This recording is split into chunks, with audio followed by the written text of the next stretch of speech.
Menucho, nechaj jedno alcalde bacino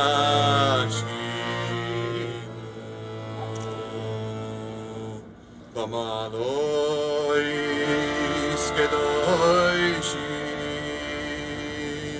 kedoishim utoirim kesoyor harakio veirim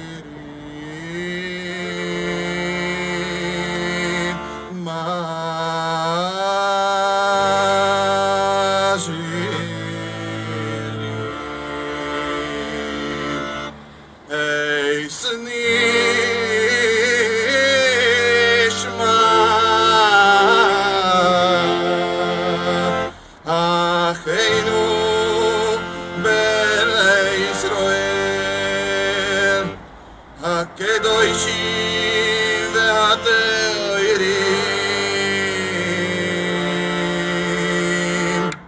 שנפלו בידי הרועים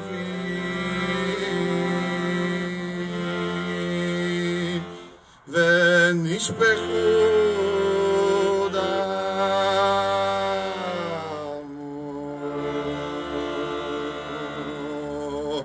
באושוויץ, מיידנק, דכאו, סקססהאוזן, מטהאוזן, ברגן-בלזן, ravensbrück, Buchenwald, Terezin, Nemecka, Kremnička, Treblinka,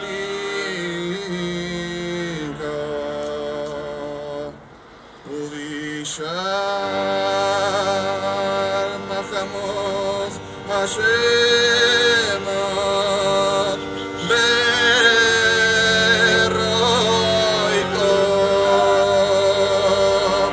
Sheneergan,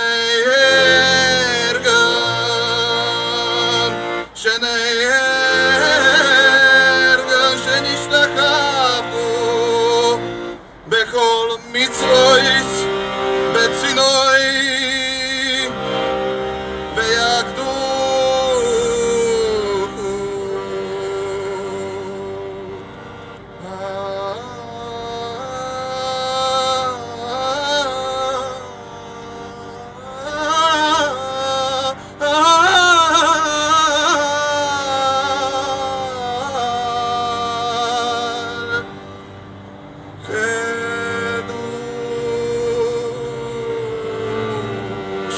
השם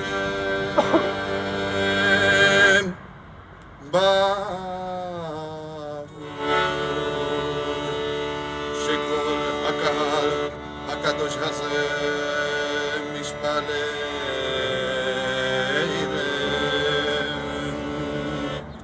בעד השרת משמותם בגן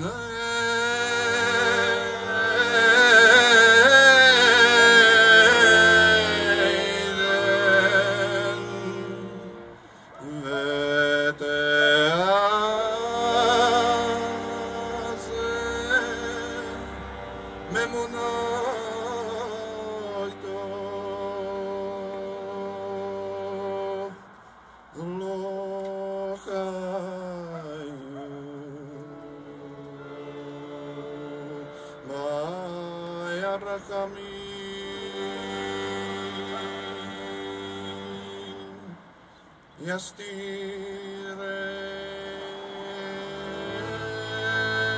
בשטן כמולכו לעולם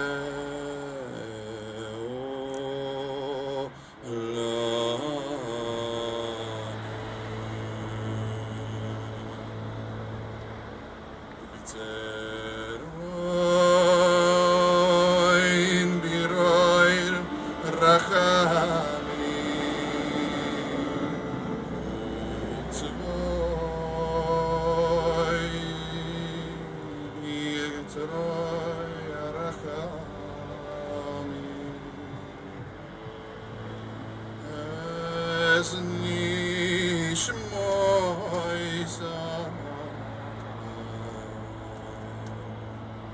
Radujte na chvojca. Vechajenu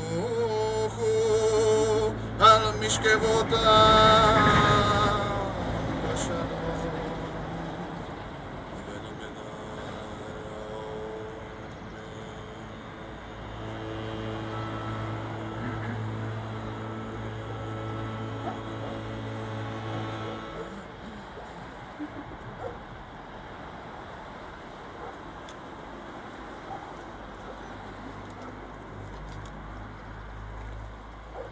Drahí spoluobčania, vážení hostia, v mene obecného zastupiteľstva a starostu obce Huncovce, pána Jozefa Majerčáka, vás chcem na tomto mieste privítať pri príležitosti odhalenia pamätníka obetiam holokaustu. Pred 75 rokmi stali na tomto priestranstve úplne iní ľudia. Muži, ženy, deti. Vystrašené rodiny, ktoré nevedeli prečo a kam majú odísť. Čím sa títo obyvatelia Huncoviec pred 75 rokmi previnili? Človek si môže vybrať veľa vecí. Vzdelanie, prácu, partnera, miesto, kde chce žiť. Čo si však nemôže vybrať, sú okolnosti príchodu na tento svet. V ktorom čase, v ktorom štáte sa narodí, do akej rodiny, v akej viere bude vychovávaný, či bude chlapec, dievča, beloch alebo černoch. Je to ako si určené zhora. Títo ľudia museli vtedy odísť len preto, že sa narodili v Huncovciach, do židovských rodín a v tomto veľmi nešťastnom období. Podľa nacistickej ideológie vládnúcej v Nemecku patrili k podradnej rase a preto boli deportovaní do koncentračných táborov. Tam sa stali číslami, už neboli viac ľudskými bytostiami. Už nemali mená, len čísla vytetované na predlakti a boli určení na likvidáciu. 77 ľudí, 77 osudov, ukončených definitívne, vymazaných, nepokračujúcich. Boli to niečí rodičia, manželia, súrodenci, deti. Boli to ľudské bytosti, ľudia ako my. Konečné riešenie prežilo len niekoľko Huncovčanov židovskej národnosti. Dnes si ľudia, ktorí tu už 3 generácie žijú v miery, len veľmi ťažko dokážu predstaviť tú obrovskú traumu, to zúfalstvo, strach, beznádej a utrpenie v každej forme, ktoré museli pred svojou smrťou prežiť títo obyvatelia Huncoviec. Stojac na tomto mieste si uvedomujeme, že to všetko sa mohlo stať hocikomu z nás. Nám, ktorí sme si tiež nevyberali okolnosti svojho narodenia. Mali sme jednoducho to šťastie a dostali dar žiť v miery v tejto dobe. Sú to veľmi silné myšlienky. Verím, že v nás všetkých vyvolajú hlbokú úctu a bázeň. Dnes sme sa tu zišli, milovaní bratia, sestry, priatelia, aby sme týmto naším spoluobčanom vrátili identitu, tvár a meno. V našich srdciach už nebudú len číslami, budú ľuďmi a našimi spolubratmi. Dnes neodhalíme len pamätník deportovaných obyvateľov Huncoviec, ale chceme urobiť aj krok k odpusteniu a zmiereniu.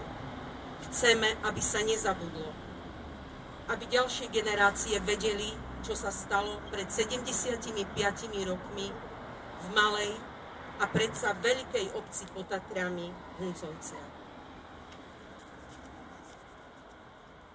A teraz mi dovolte predstaviť vzácnych hostí, ktorí sa budú spolupodieľať na našej pietnej slávnosti. Rabína židovskej náboženskej obce na Slovensku Michaila Kapustina,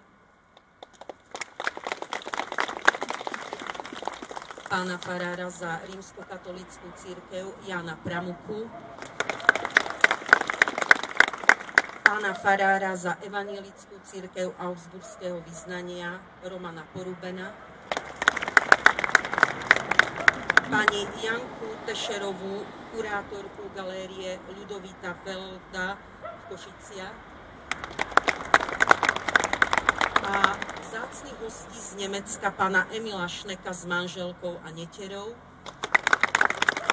pána Friedricha Fábriho s manželkou a pána Mikuláša Liptáka z Kežmarku, ktorý bude prekladať a časť programu moderovať. Symbolicky vítam hostí z Izraela a zo Spojených štátov, prítomných duchom, pána Harryho Cina, Isaka Vajsa a členov rodiny Horovic, ktorí sa nášho podujatia osobne nemôžu zúčastniť, ale zaslali nám svoje príhovory, ktoré tu budú prečítané. A o niekoľko hodín vďaka internetu budú sledovať záznam z celého nášho podujatia. Teraz by som poprosila pána starostu Jozefa Majerčáka o slávnostný príhovor.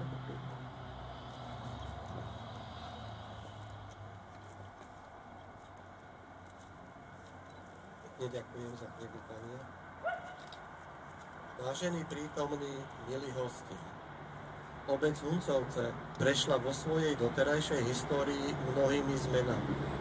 V živote generácií našich predkov sme zaznamenali mnohé udalosti, ktoré mali na ich život určite pozitívny vplyv a pomohli všetkým jej obyvateľom.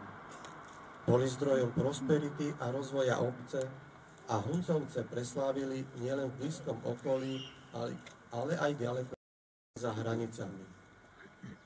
Huncovce boli známe predovšetkým ako obec, v ktorej dlhé stáročia spolu nažívali ľudia viacerých národností a viacerých vierovyznaní. Ľudia, ktorí tu svoj život prežívali každý po svojom, s väčšími či menšími odlišnosťami v prístupe k hospodárskej či k spoločenskému i politickému dianiu v obci. A aj keď mali odlišných predkov a do obce prišli z rôznych krajín, predsa tu spolu nažívali v pokoji, s veľkým pocitom spolupatričnosti a tolerancie a predovšetkým v úcte jedných k druhým. Príkladov takéhoto spolunažívania v dejinách obce máme naozaj mnoho. Dnes sme sa tu však zišli z dôvodu, ktorý sa vymýka z rámca opísaných svedectiev. Z dôvodu, v dôsledku ktorého aj v našej malej potatranskej obci Huncovce došlo k udalostiam, ktoré sa v polovici 20. storočia bezprostredne dotkli všetkých jej obyvateľov židovského pôvodu. Bolo to z vôle vtedajších mocipánov a vládcov sveta. Tých, ktorí sami seba, svoju rasu povýšili nad iných a všetkých ostatných začali považovať za menej cenných. Tých, ktorí niektoré rasy, dokonca i celé národy, prestali vnímať ako ľudí. Ich krutosť a zvrátenosť zašla tak ďaleko, že pre židovský národ a jeho príslušníkov pripravili tzv. Konečné riešenie. V roku 1939 sa výrazne zmenilo a mimoriadne sa zhoršilo postavenie aj slovenských Židov a tým samozrejme aj židovských spoluobčanov v našej obci. Najskôr im boli odobraté všetky ľudské práva, neskôr boli povolávaní na nútené práce a od marca 1942 už boli deportovaní do koncentračných táborov. Takmer všetkých 85 židovských spoluobčanov, ktorí v roku 1940 v obci žilo, muselo takto nedobrovoľne opustiť svoju rodnú obec. Tu, na tomto mieste, práve v tomto parku zhromaždili ozbrojenci celé rodiny obyvateľov židovskej národnosti. Odtiaľto cez Popradskú železničnú stanicu a zberný tábor v Žiline odchádzali transportní do táborov smrti, aby sa už nikdy nevrátili. A skutočne sa ani nevrátili. Tam boli všetci neľudsky vyvraždení. Takýchto transportov zo Slovenska bolo celkom 57 a nimi do koncentračných táborov deportovaných približne 71 000 Židov. Po viac ako 200 rokoch sa takto Neskutočne tragicky skončila výnimočná a bohatá história aj huncovskej židovskej obce. Vyhľadzovanie príslušníkov svojho národa prežilo len zopár vtedajších obyvateľov Huncoviec a ich svedectvo ostáva pri nás mementom. Koncentračný tábor prežil len jeden jediný obyvateľ Huncoviec, ktorý sa po strašných útrapách dokázal do obce vrátiť. Ako 21-ročný sa Eugen Cin do Huncoviec vrátil, ale v tom čase už boli Huncovce iné. Nenašiel tu svojich rodičov, súrodencov, ani ďalších príbuzných. Nenašiel tu ani jediného kamaráta a v ich dome bývali cudzí ľudia. Po oslobodení sa na krátku dobu do Huncoviec vrátila aj židovská rodina Ignáca Rota, ktorá jediná prežila na základe udelenej prezidentskej výnimky. V tejto rodine potom pán Eugen Cin žil až do svojho odchodu do radov izraelskej armády a neskôr do Spojených štátov, kde v roku 2009 aj zomrel. Rotovci žili v Huncovciach do roku 1949, kedy sa vysťahovali do Kanady. Dnes od týchto najsmutnejších udalostí Huncoviec, ktoré mnohí historici nazývajú čiernym dňom v dejinách obce, uplynulo 75 rokov. Generácia nás, súčasných obyvateľov obce, a ani naši rodičia osobne nepoznali huncovských Židov. Nemali skúsenosť ich spôsobných s prejavmi ich náboženského, kultúrneho či spoločenského života. Poznatky o tom všetkom sme získavali až podstatne neskôr, a to len postupne a aj napriek okolnostiam, ktoré v celej spoločnosti doteraz v otázke Židov na Slovensko pretrvávajú. Plne si však uvedomujeme nezmazateľný podiel židovských spoluobčanov na budovaní a rozvoji obce a vážime si toho, čo nám naši židovskí spoluobčania tu v Huncovciach zanechali. Takýto odkaz chceme odovzdať aj našim deťom a budúcim generáciám. Pamätník, ktorý teraz odhalíme na počesť všetkých židovských spoluobčanov, deportovaných z našej obce pred 75 rokmi, nech je výrazom našej pokory a úcty pred ich nesmiernym utrpením. Nech je výrazom ľútosti nad zločinmi, ktoré boli na nich spáchané, a výrazom spolupatričnosti a spolucítenia s pozostalými. Nech je symbolom, ktorý bude navždy pripomínať obyvateľom Huncoviec pôsobenie židovskej komunity v dejinách obce a jej nedobrovoľné, násilné a tragické ukončenie. Zároveň však nech je aj mementom pre nás všetkých, aby sme na takéto tragédii nikdy nezabudli a nikdy nedopustili, aby sa podobné neprávosti na akejkoľvek skupine ľudí mohli opakovať. Ďakujem vám všetkým za pozornosť.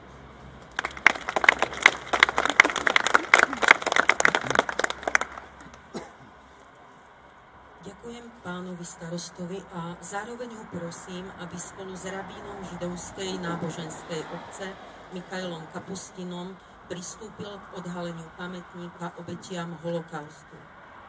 Vás všetkých poprosím o minútu ticha za odvlečených a umúčených židovských obyvateľov Huncoviec.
Ďakujem všetkým prítomným. Poprosím pána rabína Michaila Kapustina, aby sa prihovoril a spolu s obyvateľmi Huncoviec zapálil 7 sviečok menory.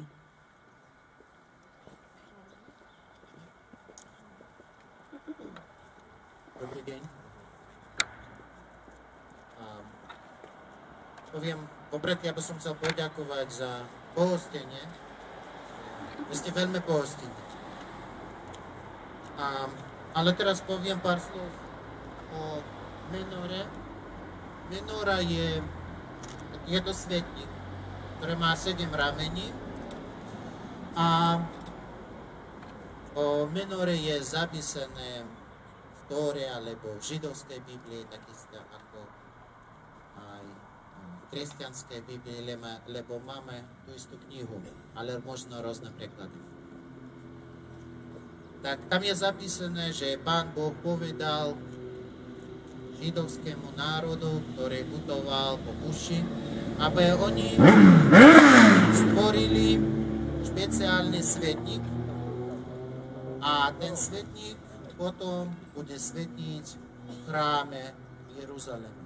Tak každý večer kňaz musel zapáľovať ten svetník a každé ráno ho čistil, aby ten svetník mohol pokračovať, aby ten svetník pokračoval fungovať aj ďalej. Aj ten svetník gorel každú noc. A ešte ten svetník má názov ako večný oheň, lebo on horel každú noc. Potom, keď už druhý chrám bol zničený, ten svetník zobrali do hlavného mesta Rímskej ríši a potom v priebehu dejín tá menora, ten svetník prestal existovať. A ten svetník bol stvorený zo zlata, bol dosť ťažký. Tak dovolím si povedať, že menora je to židovský symbol a je to symbol svetla a ja dúfam, že kvôli tomu tu Huncovce budete mať viac svetlo ako my.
Pani. Halo. Halo.